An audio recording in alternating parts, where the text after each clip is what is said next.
We continue now at the top of Daf Chaf Beis and Beis Meseches Shevuos. This is Shevuos Daf 22b. On the previous Amud, the Gemara brought a brisa which said that konamos are mitzdarfos. What that means to say is, if a person has a konam from two loaves, takes a little bit from one loaf, a little bit from the other loaf, that's going to be a violation. And the Gemara says that's specifically talking about a korban me'ilah. When we're talking about konamos mitzdarfos, we're talking about korban me'ilah. And the idea seems to be that the Chachamim hold that there is me'ilah by konamos, which is what the Gemara is in the middle of asking on right now. Just to finish up summarizing that brisa, again, the Chachamim say konamos are mitzdarfos, but Shevuos are not. The reason why Shevuos are not mitzdaref is because of a statement from Reb Pinchas. Reb Pinchas says that Shevuos, since they're divided in terms of chatos, you bring separate karbanos by Shevuos, even in a situation where it's all in behelam echad, in one lapse of awareness. So since there's a division in terms of karbanos, so also we say it's not mitzdaref, it doesn't combine.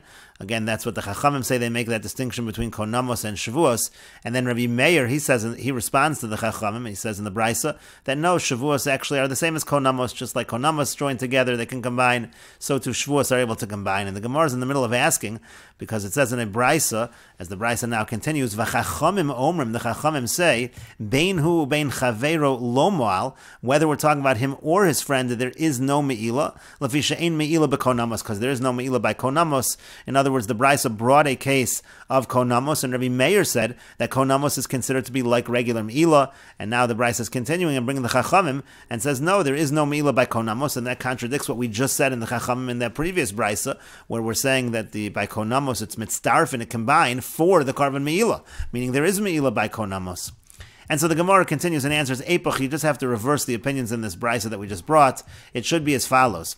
Echad zeh v'echad zeh lo moal, lefi she'ein me'ilah b'konamos divrei Rabbi Meir. Rabbi Meir says in both cases there's no me'ilah, because there is no me'ilah by konamos. That's what Rabbi Meir is the one that says that. The Chachamim say, hu moal v'chaveru lo moal. He's going to commit me'ilah, his friend will not commit me'ilah. In the case of konem, again, in the case of konem, the item is only prohibited to that person. That's why he's the one that commits me'ilah. But the point is, the Chachamim hold there is me'ilah by konamos. But the Gemara continues and asks, if so, if you're going to reverse the opinions in the brisa and have it that Rabbi Meir is the one that says that there's no me'ilah by konamos, so how do we explain Rabbi Meir's opinion in the earlier brisa? Rabbi Meir in the earlier brisa, again, he said, Rabbi Meir says, konamos keshvuos, that konamos are like Shevuos, and we will note over here that actually the Gemara in the previous summit had reversed it, that Rabbi Meir actually says Shevuos are like konamos, just like konamos combine, so too Shevuos combine. But right now, within this answer, the Gemara actually is saying that you don't need to reverse it. We're going to see in a moment why, but Rabbi Meir is actually saying konamos are like Shevuos, just like by Shevuos they do not combine, so too by konamos they do not combine. But the point of the Gemara's question over here is, ela konamos it's tarufe hudalom it's tarfi. What Rabbi Meir is saying is that by konamos we don't combine from the two loaves to have the proper shear, ha me'ilah isbu, but it sounds like there is me'ilah, it's just a question of having the proper shear of a shava pruta. But it sounds like Rabbi Meir also says that there's me'ilah by konamos. Rabbi Meir, but we just said now, through the reversal that Rabbi Meir says, Ein me'ilah b'konamos klal, that there's no me'ilah by konamos at all. And so the Gemara answers, no, l'divrein d'Rabbanan ka'amar lehu. Really, this whole response of Rabbi Meir is not his own opinion. He's answering according to the view of the Rabbanan. That's why in this answer, we don't need to reverse Rabbi Meir anymore, because he's just answering according to the Rabbanan, and he's saying as follows. Lididi, according to me, Ein me'ilah b'konamos klal. There is no me'ilah by konamos whatsoever, and so there's nothing to discuss in terms of konamos being mitzdaref. It doesn't need to be mitzdaref. There's no me'ilah. But lididchu, but according to you, you say that there is me'ilah by konamos. So odu li mihas to konamos keshvuos, but you should at least admit that konamos should then be the same as Shevuos. If you're saying that Shevuos they don't combine, so say by konamos they don't combine also. And the Gemara says to that, as the Gemara mentioned in the previous Amud v'Rabbanan, the Rabbanan respond to that, Shevuos ika de Reb Pinchas. By Shevuos you have the logic of Reb Pinchas. Again, Reb Pinchas on the previous Amud said that since by Shevuos there's a division, even if there's one lapse of awareness, but there's separate korban chatoses that are brought, so therefore also there's no combining when it comes to Shevuos. But konamos like a Reb Pinchas, by konamos you don't have that reasoning of Reb Pinchas, and that's why by konamos they are mitzdaref, that's why they combine. And the Gemara continues, Amar Rava says, Shevuos shelo ochel. Let's say a person takes a shvu, he takes an oath, he says he's not going to eat. V'achal offer, and then he goes ahead and he eats dirt. So pater, he's exempt because that is not called eating, it's not edible. Boy, Rava asked the following question. Shevuos shelo ochel offer. Let's say the person takes a shvu that he's not going to eat offer. So bekama, so how much offer does he have to eat in order to violate? Kevan do Amar shelo ochel, since he says the word ochel over there, achila, so daite akazayis. The word ochel generally means that his intention is a kazayis. The amount should be a kazayis. Odilmar maybe kaven delav midi deochli inshihu. Since this is not something that people eat, so becholshu. So then any amount is going to be a violation. And the Gemara says teku. The Gemara leaves this as a question. And the Gemara continues at the two dots. Boy, Rava asked the following question: Shevuos shelo ochel chartzon bekama. Let's say a person takes a shvuah that he's not going to eat chartzon, which is grapeseed. So how much are we talking about over there? Rashi explains that this is an imtim salomar. Rava asked before. Let's say a person takes a shvuah that he's not going to eat afar. So do we say that since he used the word achila, it's a kazayas, or do we say since it's something that's not usually eaten, so it's a kolshu?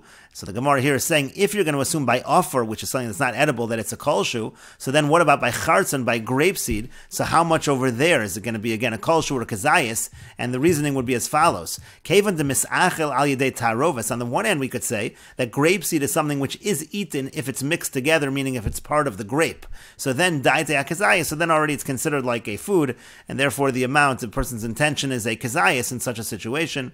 Odilmor maybe, kevan de lo be'ene achli le inshi, since people don't eat it by itself, so daite amashu, so the person's intention is even on the smallest amount, again similar to what we said by offer, and the Gemara says teku, the Gemara leaves that as a question. And the Gemara continues and asks, Boy, Rav Ashi asked the following question, and again Rashi learns this as an imtim salomar. If you're going to say by chartzon the amount is a kazayas, what about the following situation? Nazir sha'amar shvuah shelo ochel chartzon bekama. What if a nazir says he's not going to eat chartzon, he's not going to eat grapeseed? So how much? Now in general, a nazir is already prohibited to have grape seeds. So dekevin the kazayas isur doraisa. Since already there's an isur doraisa to have a kazayas, so ki kam mishtaba ahatero kam mishtaba. When he's making the oath, he's got to be making the oath on something that was permitted to him. So there already we have reason to believe that even the smallest amount, that's his intention. Odilmar maybe kevan do amar shelo ochel, again, since he used the word shelo ochel, achila is generally a kazayas, daite a kazayas, so then we're going to assume that the amount is a kazayas. And the Gemara continues, Tashma, coming here a proof from the Mishnah that's coming up. The Mishnah says, Shevuos shelo ochel, let's say a person takes a shvu, he's not going to eat, v'yachal nevelos utreifos shkatzim uramosim, and then he eats things that anyway were prohibited to him, like nevela and treifos shkatzim and uramosim. So chayev, so the Tanakama says chayev, the person is liable for violating the shvu in that case. Rabbi Shimon poter, Rabbi Shimon says exempt. V'havinon ba, and in the Gemara we ask on this Mishnah, amai chayev, why should he be liable for violating the shvu? Mushba v'yomin mehar Sinai, who again he's already under oath from Har Sinai. These are already prohibited, so he hasn't added anything by taking this shvu. And this we mentioned above. Rav Ushmuel v'Rab Yochanan da'amri. So Rav Shmuel and Rab Yochanan, they answer this question as follows: Bekolel dvarim hamutarim im dvarim ha'asur. And since he's including things that are mutter, his shvu is not only about nevelas, treifas, shkatzim, or amasim. He's including things that he was allowed to eat as well, together with the things that were prohibited. So therefore, the shvu is chal. The shvu takes effect. That's their answer. V'Reish Lakish Amar, and Reish Lakish says, Iyata motze ella. The only way you're going to be able to explain the Mishnah is in the following: Either we can say that we're talking about a situation where the person explicitly says chatzi shir. He says he's taking a shvuah not to eat even less than the shir. That would follow the Rabbanan, that if you explicitly say kolshu, then it would apply to a kolshu. So then already the shvuah is adding something. Nevelas, treifas, shkatzim, and ramasim are only usher at the amount, at the proper shir, and so therefore here he's adding the chatzi shir. Or ibistam of Rabbi Akiva, or you could say we're following Rabbi Akiva. Rabbi Akiva says in all situations of Shevuos, it applies to chatzi shir, it applies to even the smallest amount, and so therefore again the Shevuah is adding something, because nevelas, treifas, shkatzim, and ramasim are only usher at the proper shir, at the minimum amount, and so again the Shevuah is adding that even by a kolshu, even by the smallest amount, the Amar Adam oser atzma b'kolshu, because again Rabbi Akiva is the one that says that the person is forbidding to himself even the smallest amount. And so the Gemara now continues and brings its proof. V'ha-nevela, but when it comes to nevela, when it comes to the cases that are listed in the Mishnah, nevela, treifa, shkatzim, and ramasim, de mushba v'yomein mehar Sinaihu, that's a situation, again, it's mushba v'yomein mehar Sinai that was already prohibited from Har Sinai. So dechi chartzon legabe nazir damya, that is similar to chartzon by a nazir. It's very similar to our question. The nazir is making a shvua, and he's saying that he's not going to have chartzon, but he's already prohibited to have chartzon. It's already a situation, again, where it's mushba v'yomed. V'taima deparish, and what's the whole reason over here why we assume, according to the Rabbanan, why is it that the Rabbanan would say chatzi shir? Why would they say that even a kolshu? That's only if in the words of the shvua, when the person is verbalizing the shvua, he actually explicitly states that he's prohibiting a kolshu. He explicitly states that he's prohibiting less than the shir.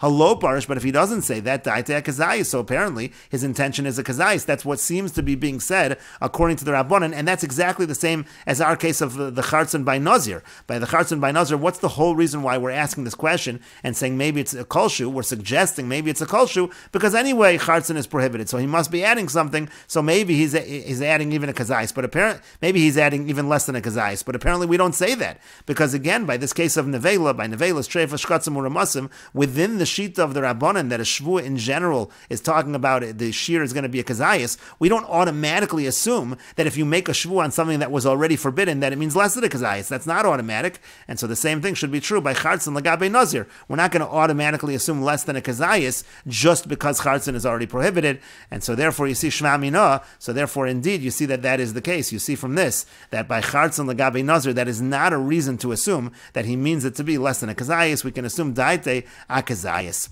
But the Gemara continues, Ella, but according to that, Tifshot the boy Rava, then maybe we should be able to answer the question that Rava asked. Because Rava asked, Shvuah shelo ochel offer, going back to that question that we asked above, a Shvuah that a person makes that he's not going to eat offer, he's not going to eat dirt, Bekama, so the question was, he says achil over there, so maybe it's a kazayis, but on the other hand, offer is not edible, so maybe it's less than a kazayis. So Tifshot, the ad the ika kazayis, we can answer that question as well, and say that it has to be a kazayis. Dehon nevela ka offer damya, because if we're already bringing cases of nevela, so nevela is also like offer, and nevela is similar to offer. It's something that you cannot eat. V'taima deparish, and the only reason we would assume that it's going to be less than a kazayis is if he says he's prohibiting to himself less than a kazayis. Halo parish, daite a kazayis, but if he doesn't say anything, we assume a kazayis. If we're assuming a kazayis by nevela, why would we not say the same thing by offer? And the Gemara says, lo, no, offer lav bar achilahu klal, offer is something that's not edible at all. But nevela bas achila, nevela is something that can be eaten. Va'ar Yehuda Ravia love, it's just there's a lion, so to speak, on top of it.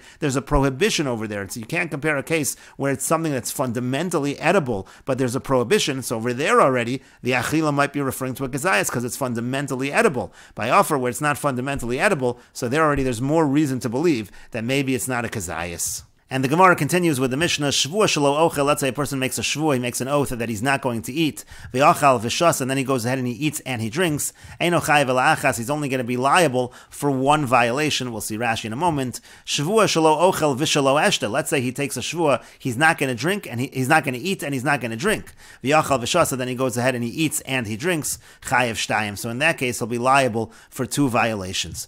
Shvuah shelo ochel, let's say he takes a shvuah not to eat, v'achal paschitin, upas sa'orin, upas kusman, then he eats bread of wheat, he eats bread of barley, he eats bread of spelt, eino chayav ela'achas, he's only chayav one.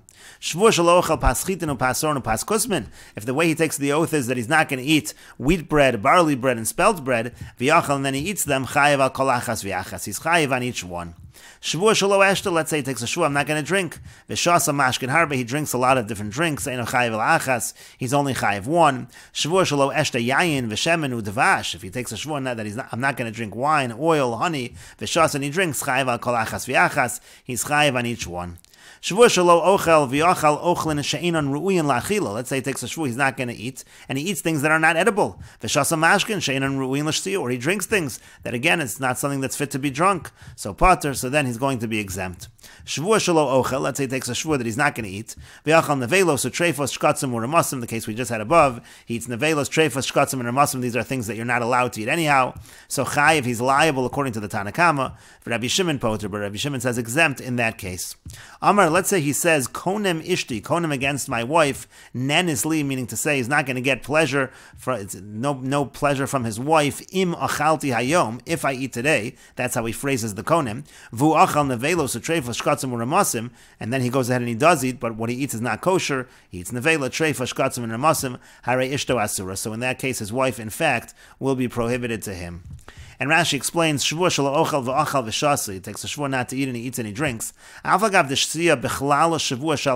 even though drinking is included in the oath against eating, Kedamar beGemara, like the Gemara will say, Eino chayv ela achas. He's still only chayv one. Tahavale ka'achal v'achal b'helam echad. It's like eating and then eating again, all in the same lapse of awareness. Shelo ochel v'shelo eshtav. He says he's not going to eat and he's not going to drink. Havalu shtei Shevuos. That's considered two oaths. Of Gemara parach havala Shevuot al Shevuot. The Gemara will ask on this: isn't it an oath on top of an oath? Shevuos shelo ochel paschit and pasor, and let's say an oath he's not going to eat the different kinds of bread. To kevan de parish, since he specified the different kinds of bread, adaita demechol shvua kol choda v'choda bi'an pei nafshei. Kamar, we assume the idea is that the shvua should take effect on each one independently.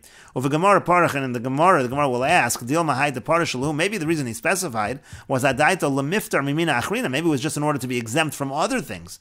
The yomer shelo ochel stam, because if a person would just say he's not going to eat at all, have a nesar b'chol haminim, he'd be also in everything. Uliolam chad shavuhi. So maybe really it is one shvua that the Gemara will ask.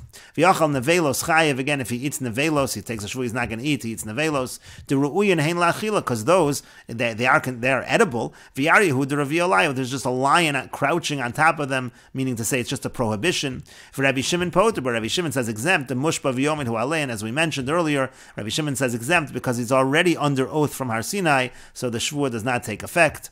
Ishto asura, and then finally at the end of the Mishnah it said his wife is prohibited, sharei achal ochlan, because again the prohibition of his wife was intertwined with whether he violates what he said in terms of eating, and he did actually eat. In other words, he ate food that actually was edible, and he said im achalti hayom, and so therefore he ate food. Va'afilo Rabbi Shimon the patra b'kamaisa. Now Rashi notes, even according to Rabbi Shimon, who says, let's say a person says he's not going to eat, and then he eats nevelos, so Rabbi Shimon said pater because he's mushba v'omed. So, but over here his wife would still be prohibited, even though he'd be exempt in that above case, because time alam mishum delab b'nei achila, because the reason is not because they're not edible. El lefisha ein shvua chol al dvar mitzvah. That's just because Rabbi Shimon was saying that the shvua can't be chal on a mitzvah, kedel kamon, as we'll say later on. But in terms of ishto asura, that would not apply over here, and that's why Rabbi Shimon would also agree that his wife is forbidden. And the Gemara says, Amar Rabbi Chia bar Avin Amar Shmuel. Rabbi Chia bar Avin says that Shmuel says shvua shelo ochel. Let's say a person takes a shvua that he will not eat, v'shas, and then he drinks. So chayev, he is liable. Drinking is included. Iboy say masvara, v'boy say makra. If you want, I could say it's a logical reason. If you want, I could bring a source from a pasuk.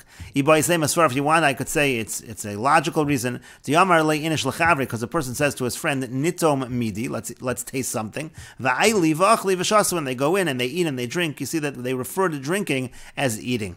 V'boy say makra. If you want, I could say it's from a pasuk. Shesia bechlal achila. Drinking is included in eating. How do we know that? Amar Reish Lakish, because Reish Lakish says minayin l'shesia she bechlal achila. How do we know drinking is included in eating? Shenemar, because it says in the pasuk v'yachalta l'fnei Hashem Elokecha b'makom asher yivchar l'shakin shmo sham masar d'goncha v'tiroshcha.